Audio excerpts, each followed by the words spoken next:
जन्म होता है तो मृत्यु भी होती है, जब मृत्यु होती है तो जन्म भी होता है। जो शिव योगी होता है उसका 3 जन्म होते हैं, 3 मृत्यु होती है, 3 जन्म होते हैं। पहला जन्म जो होता है वो जन्म के ऊपर जन्म होता है, डेथ एक्सपीरियंस नहीं होता है उसमें। जब आपकी सोई हुई चित्ती शक्ति जगती है, पहला जन्म तो माता पिता देते हैं और वो जन्म इस शरीर का होता है।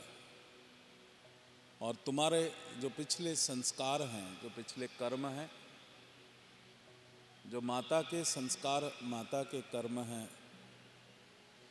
पिता के संस्कार, पिता के जो कर्म हैं, ये तीनों मिलके जो योग बनता है, वो जो जन्म लेता है जीव, वो शरीर, वो उसकी चेतना, वो उसके संस्कार होते हैं। और हर जीव अपने संस्कार लेकर के पैदा होता है।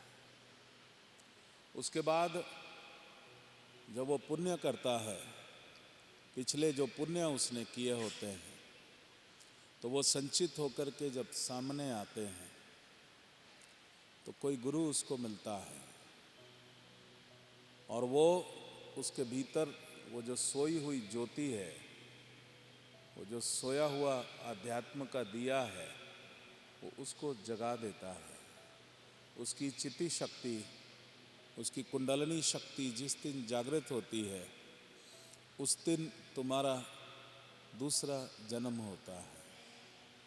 और वो जन्म है इस शरीर के साथ साथ, शरीर का तो जन्म हो गया, आध्यात्म का जन्म नहीं हुआ, उस चेतना का जन्म नहीं हुआ जब तक कि कोई गुरु आकर के उसको जगा ना दे।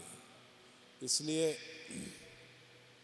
करोड़ों खरबों मनुष्य जन्म लेते हैं और उस सोई हुई अवस्था में ही शरीर छोड़ देते हैं।